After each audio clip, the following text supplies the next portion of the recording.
Hello दोस्तों, स्वागत है आपका आपके अपने यूट्यूब चैनल किरण लर्नर्स अकेडमी में। हम कर रहे थे railway NTPC under graduate level के मोस्ट इम्पोर्टेंट क्वेश्चन प्रैक्टिस हमने किए थे। उसमें बहुत सारे सेट हमने कवर किए थे जो भी क्वेश्चन पूछे गए थे अभी हाल फिलहाल में 2025 में जो भी एनटीपीसी का एग्जाम हुआ था अंडर ग्रेजुएट का। अभी इस वीडियो में स्टार्ट करने जा रहे हैं हम रेलवे एनटीपीसी ग्रेजुएट लेवल। इसके भी वो सारे क्वेश्चन हम सीक्वेंस वाइज कवर करेंगे, जीके के वैसे ही मैथ्स के फिर वैसे ही रीजनिंग के। जो भी क्वेश्चन पूछे गए हैं जो आपके एग्जाम में बन सकते हैं क्वेश्चन आने वाले एग्जाम में, और कौन से आपके सिलेबस का वो पार्ट है जहाँ पे आपको अधिक फोकस करना चाहिए, यहाँ से आपको कंप्लीट आइडिया होगा कि किस टाइप के क्वेश्चन आपको प्रैक्टिस करने हैं और रेलवे एनटीपीसी में क्वेश्चन कहाँ से पूछे गए थे और कहाँ से पूछे जाएंगे, और मोस्टली क्वेश्चन रिपीट भी होंगे। तो चलिए अभी स्टार्ट करते हैं। Set number 1, general knowledge railway NTPC graduate level 5/6/2025, shift number 1। Question number 1, Bharat सरकार द्वारा शुरू किए गए स्मार्ट सिटी मिशन के अंतर्गत प्रारंभ में कितने शहरों को शामिल किया गया था? आपको ध्यान रखना है, स्मार्ट सिटी मिशन इसकी शुरुआत हुई थी जून 2015 में। 2000 2015 में इसको शुरू किया गया था और 100 शहरों को इसमें शामिल किया गया था प्रारंभ में। राइट आंसर होगा ऑप्शन बी।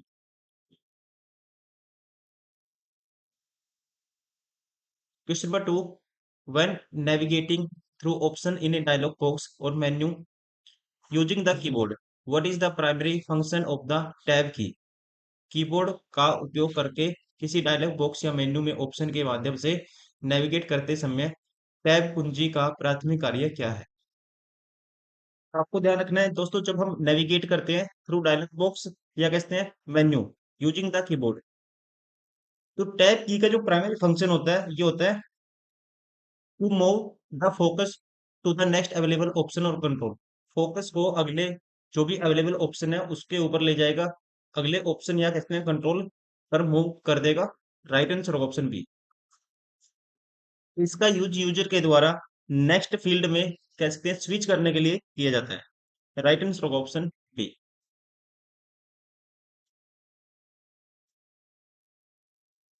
क्वेश्चन नंबर 3, श्रम ब्यूरो द्वारा आयोजित छठवें छठवें वार्षिक रोजगार बेरोजगारी सर्वेक्षण के अनुसार भारत में कुल बेरोजगारी दर कितनी थी?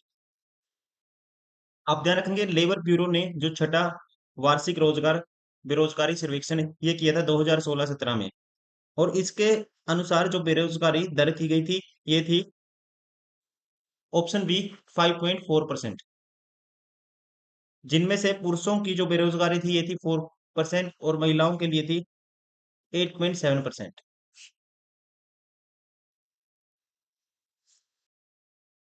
क्वेश्चन नंबर 4, दक्षिण भारत मंदिर वास्तुकला में गर्भगृह के ऊपर निर्मित सीढ़ी नुमा या पिराडा पिरामिड नुमा संरचना को क्या कहा जाता है? दक्षिण भारतीय मंदिर वास्तुकला में सबसे पहले आपको ध्यान रखना है अधिष्ठान कहा जाता है। ये मंदिर का आधार होता है, जो मंदिर का जो बेस होता है उसे कहा जाता है अधिष्ठान। जगती जगती वो ऊंचा मंच जिस पर मंदिर खड़ा होता है उसे जगती कहा जाता है। वो ऊंचा मंच जिसके ऊपर मंदिर खड़ा होता है उसे कहा जाता है जगती। और मंडप का आप ध्यान रखेंगे, गर्भगृह के सामने एक होल बना होता है, बरामदा बना होता है, उसे कहा जाता है मंडप। लेकिन दक्षिण भारतीय मंदिर वास्तुकला में गर्भगृह के ऊपर निर्मित सीढ़ी नुमा या पिरामिड नुमा संरचना को कहा जाता है विमान। राइट आंसर होगा इसका ऑप्शन सी।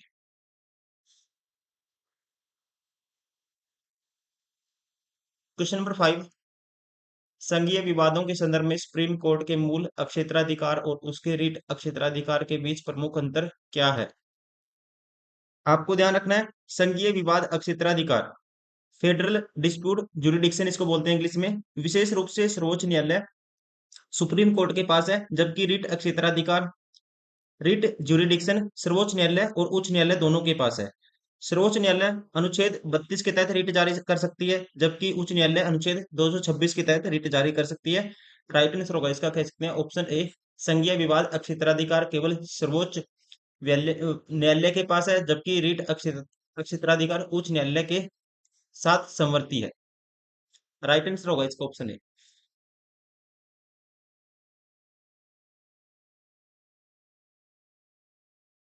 क्वेश्चन नंबर 6, निम्नलिखित में से किसने भारतीय भारतीय और पश्चिमी दोनों शिक्षा को बढ़ावा देने के लिए कलकत्ता में वेदांत कॉलेज की स्थापना की थी?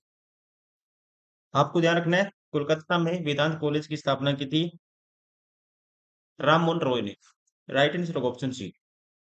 कब की थी? 1825 में। क्वेश्चन नंबर 7, किस प्रकार की अधीनस्थ न्यायालय मुख्य रूप से संपत्ति के स्वामित्व और संविदात्मक समझौतों से संबंधित विवादों का निपटान करता है? यहाँ पे इसका राइट आंसर होगा, इन सभी का निपटान किया जाता है सिविल कोर्ट के द्वारा।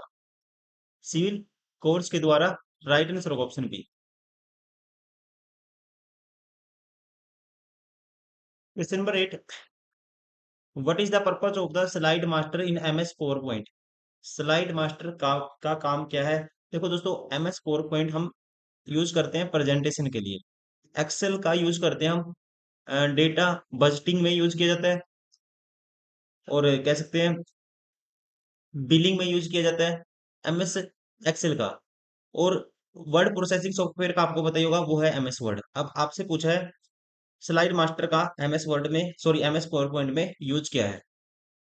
यहाँ पे इसका राइट आंसर होगा, इसका यूज करते हैं सभी स्लाइडों पर एक समान फॉर्मेटिंग, फॉन्ट और लेआउट लागू करने के लिए। राइट आंसर होगा option B. Question number 9, who won the women's premier league WPL 2025 title? 2025 का जीता था मुंबई इंडियंस ने। मुंबई इंडियंस ने दिल्ली को 8 रन से हराया था। WPL WPL 2025 जीता था मुंबई इंडियंस ने, ये आपको ध्यान रखना है। और 2023 में भी इन्होंने दिल्ली कैपिटल्स को हराया था फाइनल में। राइट आंसर होगा ऑप्शन डी, मुंबई इंडियंस। हालांकि जो दिल्ली कैपिटल्स है सारे मैच जीतती हुई आ रही थी, अच्छी परफॉर्मेंस थी, पॉइंट में भी सबसे आगे थी, लेकिन फाइनल में हार गई थी मुंबई से। क्वेश्चन नंबर 10, कंप्यूटर सिस्टम में वर्चुअल मेमोरी का प्राथमिक उद्देश्य क्या है? What is the primary purpose of virtual memory in computer system? Virtual memory हम यूज करते हैं सिस्टम में रैम की जो कैपेसिटी है, जो क्षमता है, उसको बढ़ाने के लिए। राइट आंसर होगा ऑप्शन बी। जैसे कि जो भी आप प्रोसेसिंग होती है, आप सिस्टम यूज करते हो, व्हाट्सएप चलाते हो, कुछ भी चलाते हो, फेसबुक चलाते हो, यूट्यूब चलाते हो, सारी प्रोसेसिंग हो रही होती है रैम में।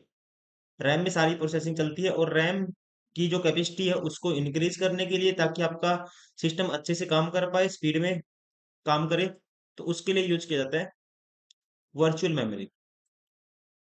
राइट आंसर होगा option B, to extend RAM capacity by using disk space.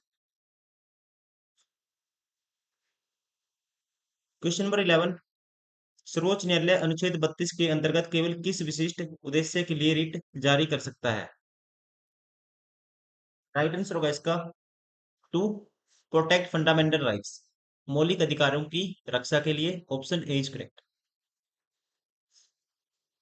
Question number 12, Bharat का पूर्वी तटीय मैदान किस राज्य से किस राज्य तक फैला हुआ है? इसका राइट आंसर होगा, ये फैला हुआ है पश्चिम बंगाल से तमिलनाडु तक। राइट आंसर होगा ऑप्शन सी।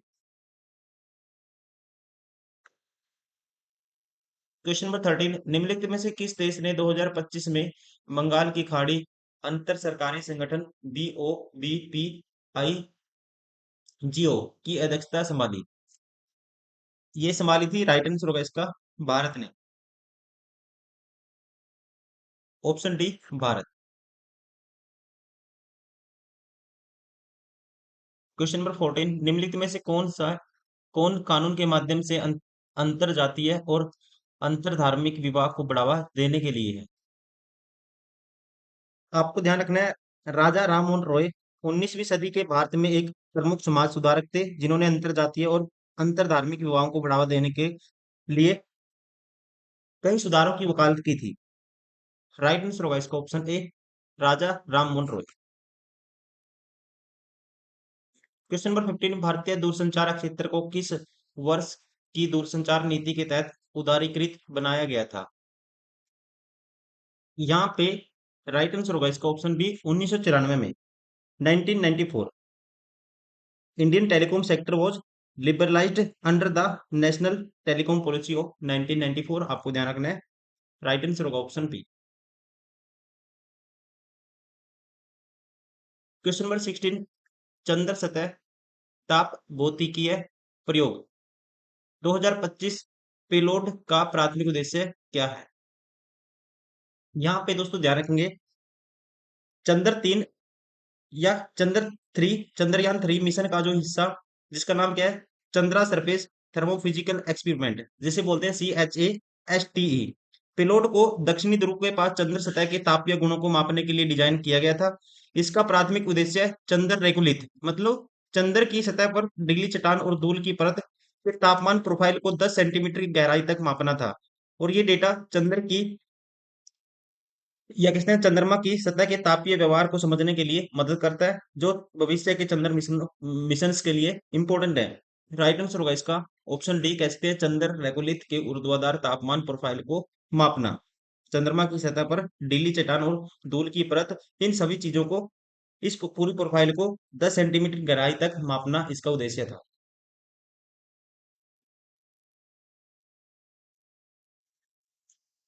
क्वेश्चन नंबर 17, निम्नलिखित में से किस भारतीय राज्य की तटरेखा नहीं है?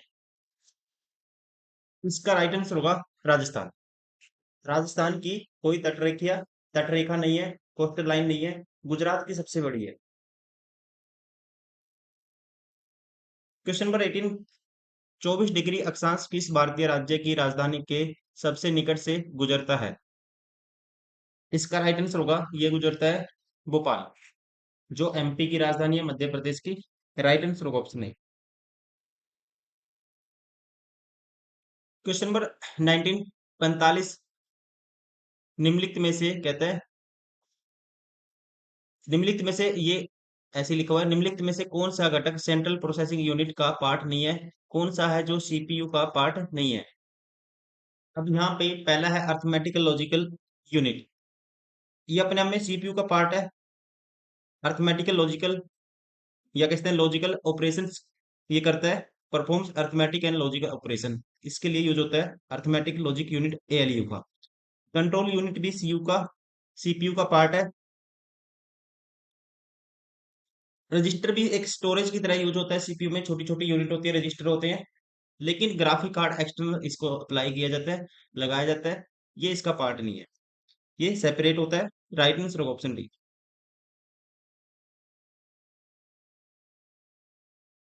क्वेश्चन नंबर 20, बख्शी जगबंधु ने ब्रिटिश भूमि राजस्व नीति के विरोध में पाइका विद्रोह का नेतृत्व किस वर्ष किया था? आपको ध्यान रखना है, बख्शी जगबंधु ने 1817 में, 1817 में उड़ीसा में पाइका विद्रोह का नेतृत्व किया था। राइट आंसर होगा इसका ऑप्शन डी, 1817। कहाँ पे? उड़ीसा में।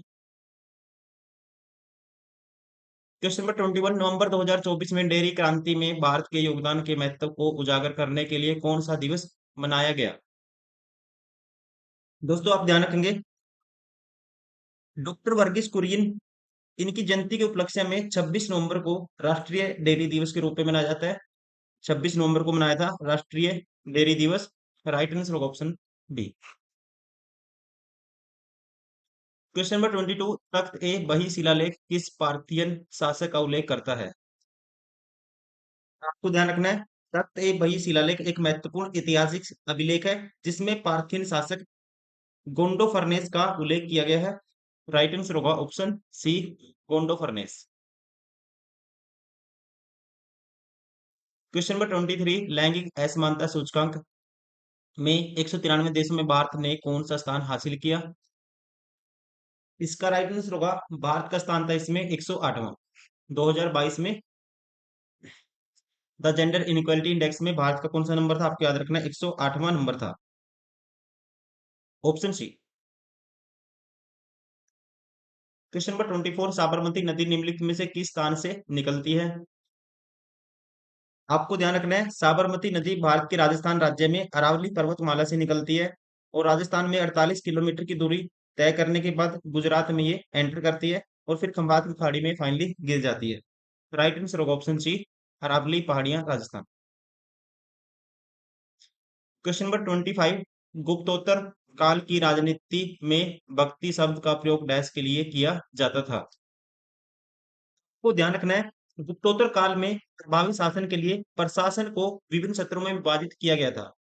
भक्ति या भुक्ति शब्द का प्रयोग प्रादेशिक विभाजन या प्रांत के लिए किया जाता था। प्रांत के लिए किया जाता था किसका, भुक्ति शब्द का यूज। और इसके अलावा ध्यान रखेंगे ये प्रमुख प्रशासनिक इकाई थी जिसका शासन, इसके शासन करने वाले शासक को, इसमें शासन करने वाले शासक को उपरी के नाम से पुकारा जाता था। उपरी, उपरी कौन था इसमें शासन करने वाला, भुक्ति में, प्रांत में, ये भी आपको ध्यान रखना है। और प्रांतों को आगे छोटी इकाइयों में विभाजित किया जाता था जिसे जिले या विषय कहा जाता था, जिलों को विषय कहा जाता था। Right answer option A. Question number 26, सड़क, प्रकाश व्यवस्था और जल निकासी जैसे सीमित नगर पालिका कार्यों वाले छोटे शहरों का प्रबंधन कौन सा शहरी स्थानीय स्वशासन निकाय करता है? तो ध्यान रखना है, टाउन एरिया समिति, टाउन एरिया कमेटी एक शहरी स्थानीय स्वशासन निकाय है जो छोटे शहरों का मैनेजमेंट करती है, प्रबंधन करती है, जिनके पास सड़क या कहते हैं नगर पालिका समिति, स्ट्रीट लाइट, ये सारे काम होते हैं टाउन एरिया समिति के पास, टाउन एरिया कमेटी के पास। Right answer option D. Question number 27, April 2025 तक प्राप्त जानकारी के अनुसार भारत ब्रिटेन मुक्त व्यापार समझौते एफटीए का कितना प्रतिशत अंतिम रूप दिया गया है, जिससे दोनों देश सौदे को पूरा करने के लिए करीब पहुंच गए हैं? ये है, आपको ध्यान रखना है, एफटीए का 90%। राइट आंसर होगा दोनों, जिसे दोनों देश पूरा करने के लिए करीब पहुंच गए, ये कितना है, कितना प्रतिशत अंतिम रूप दिया गया है, 90%। क्वेश्चन नंबर 28, फरवरी 2025 में मुथूट फाइनेंस को गोल्ड लोन मार्केट में अपनी उपस्थिति को मजबूत करते हुए भारत भर में कितनी नई शाखाएं खोलने के लिए आरबीआई की मंजूरी मिली है? यहाँ पे मंजूरी मिली है 115 नई शाखाओं की, नई ब्रांचेज की, 115। Right answer option B.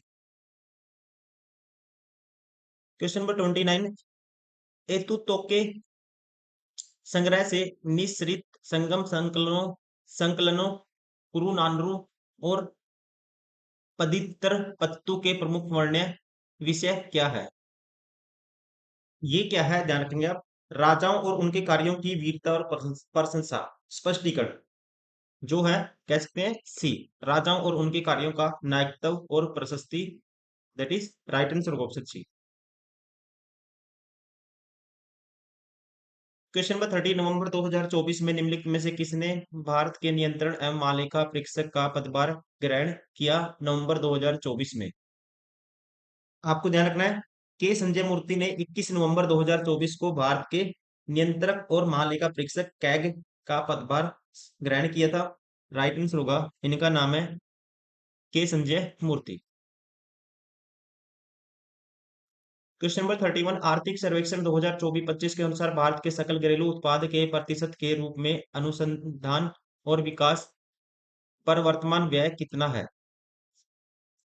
यहाँ पे इसका राइट आंसर होगा, जो एक्सपेंडिचर का परसेंटेज है रिसर्च एंड डेवलपमेंट पे, ये है 2000 आर्थिक सर्वेक्षण 2024-25 के अनुसार 0.64%। क्वेश्चन नंबर 32, भारतीय संविधान के स्थान में संशोधन अधिनियम द्वारा राज्य के नीति निर्देशक सिद्धांतों का कौन सा अनुच्छेद जोड़ा गया? आपको ध्यान रखना है, 2011 के जो हुआ था स्थान में संविधान संशोधन अधिनियम 2011 में, इसके द्वारा राज्य नीति निर्देशक सिद्धांतों में अनुच्छेद 43 बी, अनुच्छेद 43 बी जोड़ा गया था। और ये अनुच्छेद राज्य को सहकारी समितियों के लोकतांत्रिक कामकाज को बढ़ावा देने का डायरेक्शन जारी करता है, निर्देश देता है, that is article 43 B. Right answer option C. Question number 33, जलवायु परिवर्तन प्रदर्शन सूचकांक 2025 में कितने देशों का मूल्यांकन किया गया? यहाँ पे राइट आंसर होगा, मूल्यांकन किया गया the climate change performance index, CCPI। Total countries थी वो 63, 63, 63, 63 कंट्रीज क्या थी, रिस्पॉन्सिबल थी इसके लिए। क्वेश्चन नंबर 34, 2025 में शुरू किए गए डिजिटल मिशन, कृषि डिजिटल मिशन के बारे में निम्नलिखित में से कौन सी स्टेटमेंट ट्रू है? और स्टेटमेंट, पहली स्टेटमेंट यहाँ से स्टार्ट है दोस्तों, पहली स्टेटमेंट है इसमें एग्रीस्टैक और व्यापक मृदा उर्वरता मानचित्रण जैसे डिजिटल पब्लिक इंफ्रास्ट्रक्चर शामिल है। अपने आप में पहली स्टेटमेंट ठीक है, ध्यान रखेंगे आप। एग्रीस्टैक का प्रबंधन पूरी तरह से केंद्र सरकार द्वारा किया जाता है, ये स्टेटमेंट गलत है। ये स्टेटमेंट क्या है? गलत है, पूरी तरह से केंद्र सरकार द्वारा इसका संचालन नहीं किया जाता। इस मिशन का उद्देश्य प्रमाणित डेटा के माध्यम से किसानों को ऋण और बीमा जैसी डिजिटल सेवाएं प्रदान करना है, ये भी स्टेटमेंट ठीक है। पहली और तीसरी ठीक है, राइट आंसर होगा इसका ऑप्शन ए। क्वेश्चन नंबर 35, निम्नलिखित में से कौन सा डेस्कटॉप कंप्यूटर पर सामान्य प्रयुक्त ऑपरेटिंग सिस्टम का उदाहरण है? डेस्कटॉप पर जो ऑपरेटिंग ऑपरेटिंग सिस्टम यूज होता है वो आपको उसका एग्जांपल बताना है। देखो, एडोब फोटोशॉप दोस्तों एडिटिंग सॉफ्टवेयर है। गूगल क्रोम एक ब्राउजर है। माइक्रोसॉफ्ट वर्ड एक वर्ड प्रोसेसिंग सॉफ्टवेयर है। विंडोज बचा क्या? विंडोज 10। विंडोज 10 क्या है दोस्तों? एक कह सकते हैं ऑपरेटिंग सिस्टम है जिसका यूज किया जाता है डेस्कटॉप पर। Question number 36, Which country became the first in Latin America to exit China's Belt and Road Initiative in 2025? 2025 में चीन के बेल्ट एंड रोड इनिशिएटिव से बाहर निकलने वाला लैटिन अमेरिका का कौन सा प्रथम देश बना? इस देश का नाम है इस देश का नाम है पनामा। 2025 में पनामा लैटिन अमेरिका में चीन के belt and road initiative BRI से बाहर निकलने वाला पहला देश बन गया। क्वेश्चन नंबर 37, निम्नलिखित में से कौन सा संयोजन 2025 के विधानसभा चुनावों के बाद झारखंड के मुख्यमंत्री की पार्टी और निर्वाचन क्षेत्र को निरूपित करता है? आपको ध्यान रखना है, 2024 के झारखंड विधानसभा चुनाव के बाद झारखंड मुक्ति मोर्चा, जिसे बोलते हैं झारखंड मुक्ति मोर्चा, देखो ये ऑप्शन बार हो गया, ये ऑप्शन बार हो गया, झारखंड मुक्ति मोर्चा के हेमंत सोरेन ने, ये कौन सी पार्टी से बिलोंग करते हैं? झारखंड मुक्ति मोर्चा से हेमंत सोरेन ने मुख्यमंत्री पद की शपथ ली थी। और ये बरहेट निर्वाचन क्षेत्र का प्रतिनिधित्व करते हैं। कौन से क्षेत्र का? बरहेट का, ना कि खुंटी का। ये ऑप्शन भी बार हो गया, राइट आंसर होगा ऑप्शन ए।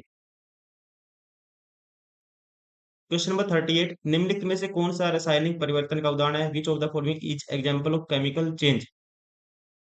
आपको ध्यान रखना है, एक chemical change result in the formation of new substance with different chemical properties. अब बर्निंग ऑफ वुड, जो लकड़ी का जलना, एक केमिकल चेंज है, क्योंकि यहाँ पे क्या होगा? वुड रिएक्ट होगी, ऑक्सीजन के साथ रिएक्ट करेगी, लकड़ी है रिएक्शन करेगी ऑक्सीजन के साथ, और नए सब्सटेंस बनेंगे। कौन कौन से? लाइक एस, कार्बन डाइऑक्साइड और वाटर वेपर। राइट आंसर होगा, लकड़ी का जलना एक है केमिकल चेंज का एग्जाम्पल।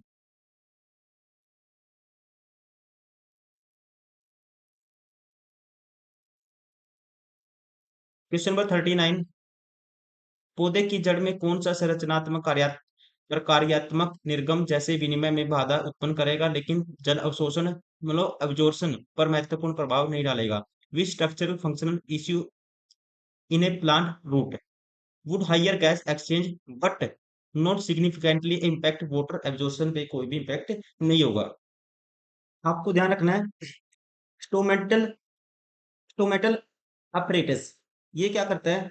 ये रिस्पॉन्सिबल होता है गैसेस एक्सचेंज के लिए, जैसे कि कार्बन डाइऑक्साइड ऑक्साइड को CO2 को इनटेक करेगा और रिलीज करेगा ऑक्सीजन को। बट इसका कह सकते हैं वाटर ऑब्जॉर्प्शन पे कोई भी इंपैक्ट इसका नहीं होता। राइट आंसर होगा ऑप्शन सी। हिंदी में कहेंगे इसको वायु अंगों पर वितरित रंध्री तंत्र, disrupted stomatal apparatus on aerial organ। Question number 40, निम्नलिखित में से कौन सा विलयन जल अपघटन के कारण थोड़ा सा थोड़ा अम्लीय होता है, थोड़ा एसिडिक इन नेचर होता है? Which of the following solution is slightly acidic due to the hydrolysis?